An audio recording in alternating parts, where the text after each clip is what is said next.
Sobre el tema de seguridad, presidente, me interesaba mucho, hay argumentos en el sentido de que hubo un cálculo político, una decisión de librar esta tarea, de esta batalla, la denominación que tenga sobre el crimen organizado.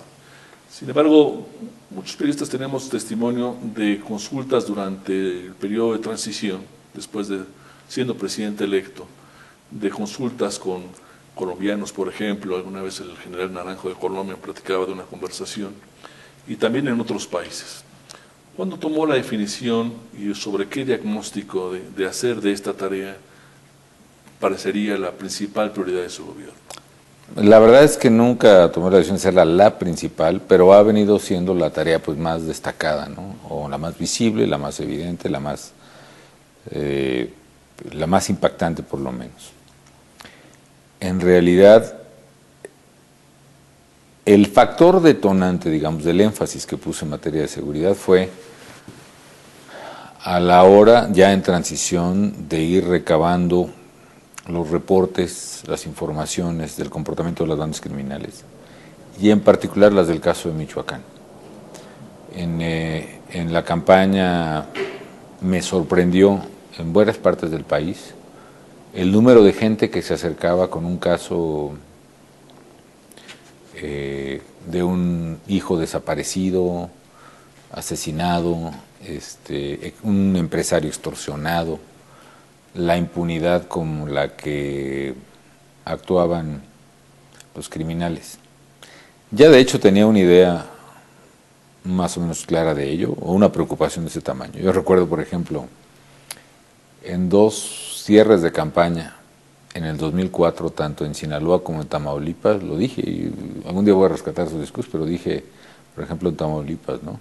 Si no hay un gobierno aquí que se haga responsable de la tarea elemental de la seguridad de los tamaulipecos, en el futuro quien va a gobernar no va a ser ni el PAN ni el PRI, van a ser los Zetas. Lo dije en 2004. Similar expresión tuve en Sinaloa y tenía esa percepción, pero insisto, en la campaña me fui dando cuenta de la dimensión del problema, ¿no? Comunidades asoladas por la delincuencia. E insisto, el punto medular fue en Michoacán. ¿Por qué razón? Porque personalmente me da cuenta de lo que estaba ocurriendo en muchas comunidades. Yo fui candidato a gobernador y tengo en todo el estado gente pues que me aprecia, con la que tengo contacto. Y el gobernador Lázaro Cárdenas entonces, de las primeras conversaciones que tuvimos, fue precisamente poniéndome el énfasis en la gravedad del problema. Pero en Michoacán empezó parte de la estrategia, sí. si no es que fue el primer estado. Fue el primer operativo, sí. Donde se desplegaron fuerzas. Pero no hubo algún momento personal o de su equipo de trabajo donde se dijo, oiga, vamos a ir con estos policías, vamos a ir con estos ministerios públicos, con estas tareas de inteligencia, en las condiciones en que están, no va a ser como pegarle un avispero, como dicen algunos analistas ahora, que a ver después cómo lo contenemos.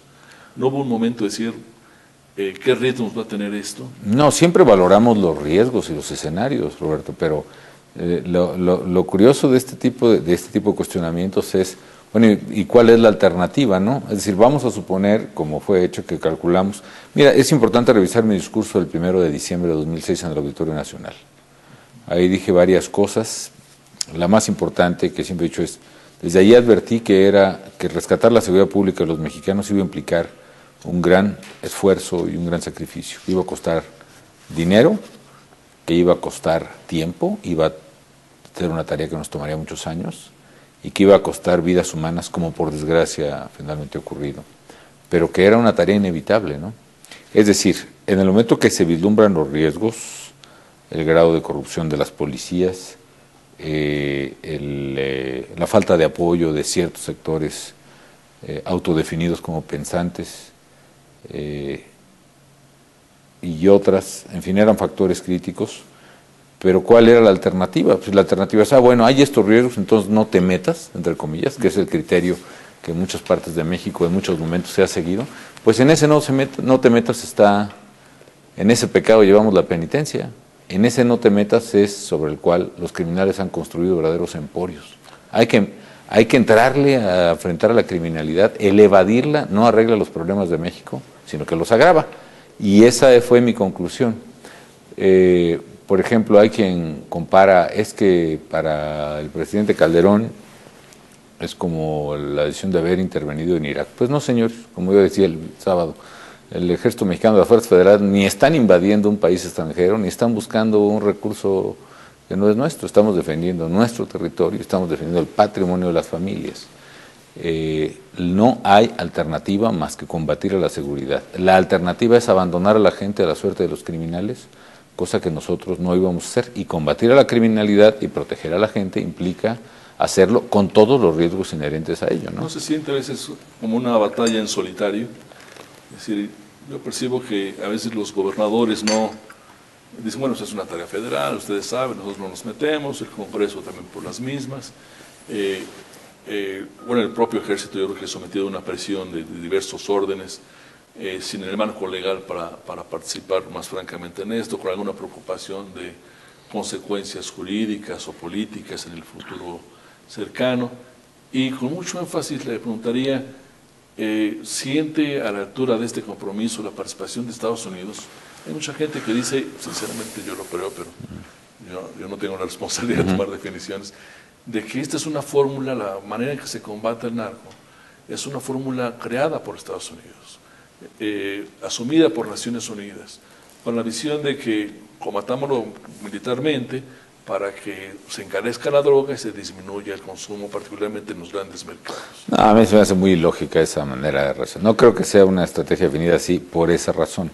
Puede haber otras, pero no voy a abundar en ellas, pero no. Eso me parece un poco alambicado el argumento, pero sí, yendo concretamente a tu pregunta, sí hace una enorme falta que este tema se asuma con corresponsabilidad, porque es muy fácil tirarle la bolita al presidente de la República, ¿no? Cuando esto es de acuerdo con la Constitución, la seguridad de los mexicanos es una corresponsabilidad constitucional, es una tarea que le corresponde a los alcaldes, a los gobernadores y al presidente, no nada más al presidente, ¿no? ¿No le está viendo usted esta corresponsabilidad?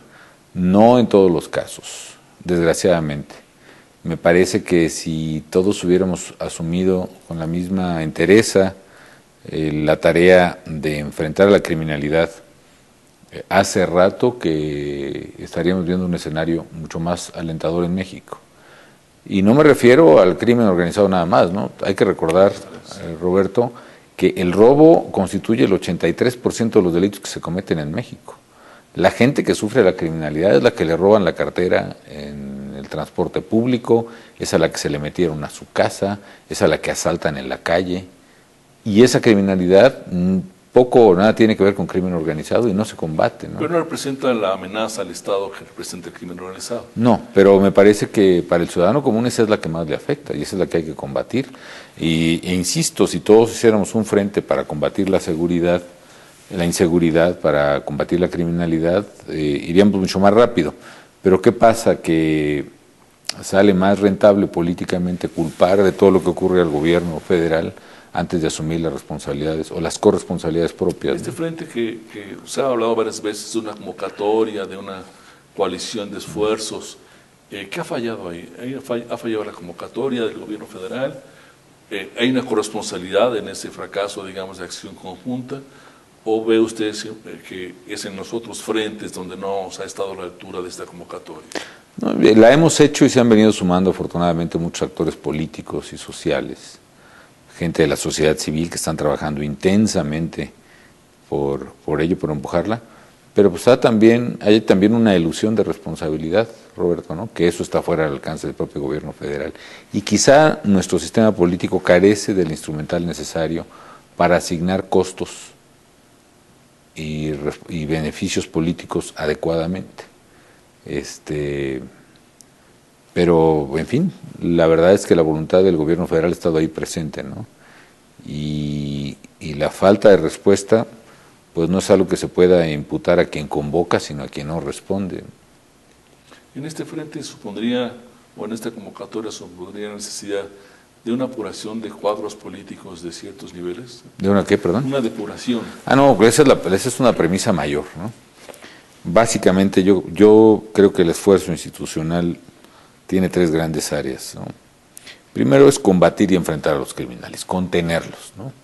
Quitarles esa impunidad cínica, como decía el procurador Medina Mora, con la que actúan, es que llegan a una plaza y están ahí arriba de la plaza con sus camionetas y sus ametralladoras y bebiendo, insultando, asesinando, sin que nadie se atreva ni siquiera a molestarlos, ¿no?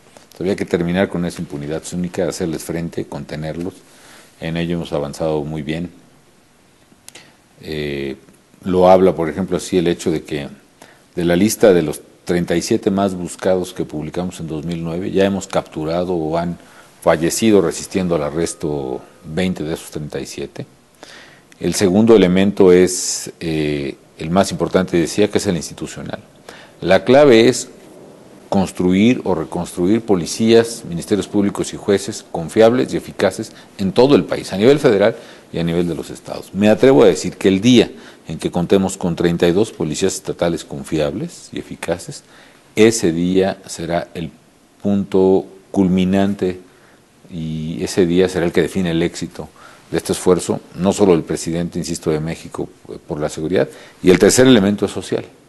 Es decir, la generación de oportunidades de educación, recreativas, de salud, de trabajo, sobre todo para jóvenes, ¿no? Porque qué duda cabe que la criminalidad se nutre de una creciente población juvenil que no tiene oportunidades. En el segundo tema, el institucional, sí creo que para tener esas instituciones fuertes se requiere la depuración y el fortalecimiento de los cuerpos policíacos en todo el país. Y eso, incluso, Roberto, fue una propuesta que yo tuve en la campaña electoral incluso desde cuando era precandidato, ¿no?